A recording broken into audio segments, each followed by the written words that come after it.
అందరికీ మన ప్రభువును రక్షకుడైనటువంటి యేసుక్రీస్తు వారి పేరిట ప్రేమపూర్వకమైనటువంటి ప్రత్యేకమైన వందనాలండి.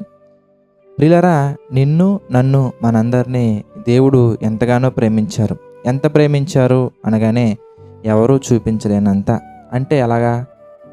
నీ కొరకు, నా కొరకు, మనందరి కొరకు, మనలో ప్రతి ఒక్కరి కొరకు మనం ఇంకా ఈ భూమి మీదకి ప్రవేశించక ముందే, మనం ఇంకా మన తల్లి గర్భంలో ఉన్నప్పుడే మనందరి కొరకు దేవుడు ఏం చేశారయ్యా అంటే ఒక గ్రంథాన్ని పెట్టుకొని, ఆ గ్రంథంలో మనం ఎలా అభివృద్ధి పొందుతున్నామో, మనం ఎలా ముందుకు వెళ్తున్నామో అని రాసుకొని, అక్కడితో మాత్రమే తన ప్రేమను చూపించకుండా, అక్కడితో మాత్రమే తన ప్రేమను ఆపివేయకుండా, ప్రియులారా, మనం తల్లి గర్భంలో మనకి ఆకారాన్ని రావటానికి ఆయన ఎంతగానో సహాయం చేశారు.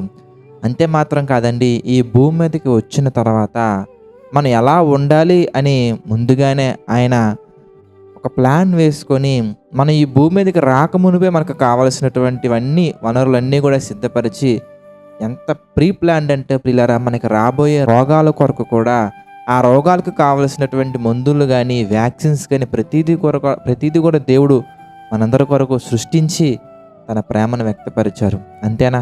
అంతే మాత్రం కాదండి ప్రియులారా, మనం పాపంలో పడిపోయి నరకానికి వెళ్ళిపోతుంటే మన పాపాలకు పాప క్షమాపణ కలుగు నిమిత్తము, మన పాపాలను తీసివేయుటకు, మన పాపాలను పోగొట్టడానికి తన సొంత కుమారుని కూడా ఏ మాత్రము కూడా లెక్క చేయకుండా, ఏ మాత్రము కూడా ఆలోచించకుండా మనందరి పాపాల నిమిత్తము ఆయనను బలిగా ఇవ్వటం జరిగింది.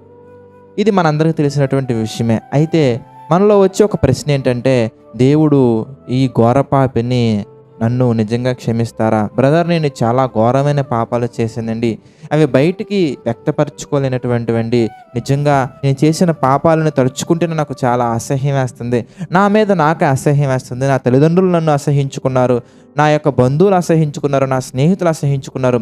దేవుడు నిజంగా క్షమిస్తారా అండి అని చెప్పేవాళ్ళు కొంతమంది అయితే, ప్రియులారా, ఇంకొంతమంది బాప్తిస్మం తీసుకొని ప్రభువులోకి వచ్చిన తర్వాత కూడా మరి వారిలో ఉన్నటువంటి లోపాలను బట్టి, వారిలో ఉన్నటువంటి చుట్టూ ఉన్న పరిస్థితులను బట్టి కావచ్చు, ఏదేమైనా కానీ వారు కూడా వెనకడుగు వేసి పాపంలోకి వెళ్ళిపోయిన వాళ్ళు ఉంటారండి. వారు కూడా చాలా వేదనతోటి, బ్రదర్ నిజంగా నన్ను క్షమిస్తారా? ఇంతకు ముందు ప్రభువులోకి రాకముందు ఎలాగున్నానో వచ్చిన తర్వాత కూడా అలాగే ఉన్నానండి, నాలో ఏ మార్పు రావట్లేదండి అని ఆలోచించే వాళ్ళు కొంతమంది అయితే, ప్రియులారా, ఈ ఆలోచనలు ఎందుకు వస్తున్నాయి అంటే, అపవాది మనందరినీ భ్రమపరుస్తున్నాడు.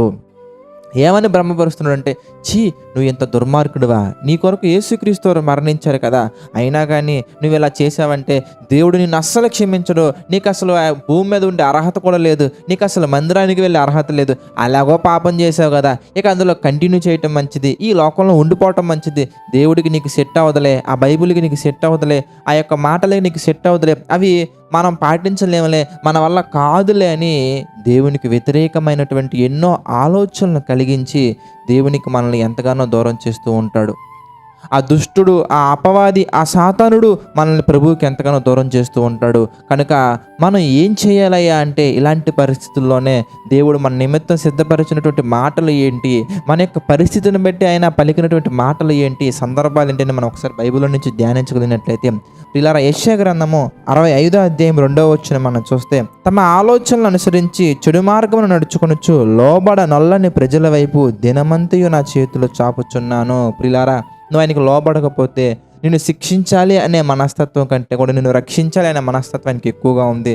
నీ పట్ల దీర్ఘశాంతము గలవాడే, నువ్వు ఎప్పుడు మారతావా, నువ్వు ఎప్పుడు ఆయన సన్నిధిలోకి వస్తావా, ఎప్పుడు ఆయన కౌగిల్లోకి వస్తావా అని దినమంతయు చేతులు చాపి నీ కొరకు ఆయన ఎదురు చూస్తూ ఉన్నాడండి. అయితే ఈ యొక్క ఎదురు చూపు, నీ యొక్క నిరీక్షణని నీ యొక్క జీవితంలో రానివ్వకుండా, దేవుని యొక్క ప్రేమను నువ్వు పొందకుండా, అపవాది అనగా సాతానుడు ఎన్నో శోధనలు నీ యొక్క జీవితంలో తీసుకొచ్చి నిరంతరము అనుక్షణం నిన్ను దేవునికి వ్యతిరేకంగా బ్రతికేలా ప్రేరేపిస్తూ ఉన్నాడు. కనుక అపవాది యొక్క ఆ ఎత్తుగడలను గుర్తించగలగాలి. అయితే దేవుని సన్నిధిలో నీవు చేయవలసింది ఏంటయ్యా అంటే, ఆయన నీ కొరకు ఎంతగానో ఎదురు చూస్తున్నాడు. కనుక నీవు చేయవలసింది ఏంటయ్యా అంటే, సామెతల గ్రంథం మనం చూస్తే 28వ అధ్యాయం 13వ వచనం మనం చూస్తే, ప్రియులారా, దేవుని యొక్క వాక్యం సెలవిస్తుంది, అతిక్రమములను దాచిపెట్టువాడు వర్ధిల్లడు. మన జీవితం వర్ధిల్లింపబడాలంటే, మన కుటుంబం దీవించబడాలంటే, మన యొక్క ఫ్యామిలీ కానీ మన యొక్క ప్రతి స్థితి మార్చబడాలంటే మనం ఏం చేయాలో తెలుసా? అతిక్రమములను దాచిపెట్టకూడదు. వాటిని ఒప్పుకొని, ప్రభు యొక్క సన్నిధిలో వాటిని ఒప్పుకొని విడిచిపెట్టువాడు కనికరం పొందును. మనం గనక ఒప్పుకొని ప్రభు సన్నిధిలో ఒప్పుకొని పాపం చేసేవారుగా ఉండకూడదండి. ఒప్పుకొని మళ్ళీ కంటిన్యూ చేసేవారిలా ఉండకూడదండి. ఒప్పుకొని విడిచిపెట్టగలిగితే విడువని ఎడబాయని దేవుడు నీ ఎడల ఎల్లప్పుడూ ఉంటాడు. అలా కాకుండా ఒప్పుకొని పాపం చేస్తూ అపవాది మాటలు వింటూ ఉంటే నీ కొరకు ఎదురు చూస్తాడే తప్ప నీకు జీవితంలో మార్పు అనేది రాదు. ఎందుకంటే కనికరింపబడినటువంటి వారు మాత్రమే దీవించబడతారు. కనికరం పొందినటువంటి వారు మాత్రమే వర్ధిల్లబడతారు. కనుక మన జీవితం అనేది ఆయన సన్నిధిలో అంతకంతకు అభివృద్ధి పొందాలి, కానీ అంతకంతకు దిగజారకూడదండి. లేనిపోని అపోహలు కలిగి అపవాది పెట్టే భ్రమలకు లొంగిపోకుండా ఆయన ఆలోచనలు అనుసరించి నడవాలని మనస్ఫూర్తిగా కోరుకుంటున్నాను. ప్రార్థన చేసుకుందామండి. ప్రార్థన. దయగల తండ్రి, ప్రేమగల దేవ, అనేకమైన విషయాలు మాకు తెలియచేసి మీ చిత్త ప్రకారంగా నడిపిస్తూ మీ యొక్క సన్నిధిలో మా తండ్రి ప్రతి దినము మమ్మల్ని నడిపిస్తున్నందుకు కృతజ్ఞతాస్తుతులు చెల్లించుకుంటున్నాం తండ్రి. ప్రభువా, ఈ డైలీ డివోషన్ మేకింగ్లో తండ్రి సహకారంగా నిలబడుతున్న ప్రతి ఒక్కరిని మీరు దీవించండి, ఆశీర్వదించండి, బలపరచండి తండ్రి. ఆర్థిక, ఆరోగ్య, మానసిక సమస్యల్లో కృంగిన ప్రతి ఒక్కరిని మీరు జ్ఞాపకం చేసుకుని ప్రతి ఒక్కరికి మీ కృప తోడుగా ఉంచి నడిపించండి, సహాయం చేయండి. ప్రతి ఒక్కరు కూడా మా తండ్రి మీ చిత్త ప్రకారంగా అంతకంతకు వర్ధిల్లుతూ ప్రభువా, అంతకంతకు దీవించబడుతూ అంతకంతకు అభివృద్ధి పొందుతూ ముందుకు సాగుటకు సహాయం చేయండి తండ్రి. ఈ జేసీ చర్చ్ ద్వారా జరుగుతున్న పరిచర్యను కూడా మీరు జ్ఞాపకం చేసుకుని తండ్రి దీవించండి, ఆశీర్వదించండి తండ్రి. ఈ జేసీ టీంలో ఉన్న ప్రతి ఒక్కరిని తండ్రి మీరు దీవించమని, ఆశీర్వదించమని, బలపరచమని, ప్రతి ఒక్కరికి మీ కృప తోడుగా ఉంచి నడిపించమని వేడుకుంటూ తండ్రి సమస్త మహిమ, ఘనత, ప్రభావాలు మీకే చెల్లించుకుంటూ మా ప్రభువును రక్షకుడైన యేసుక్రీస్తు వారి పేరిట ఈ యొక్క ప్రార్థన అడిగి వేడుకొని చున్నాము తండ్రి. ఆమెన్. అందరికీ వందనాలండి. God bless you all.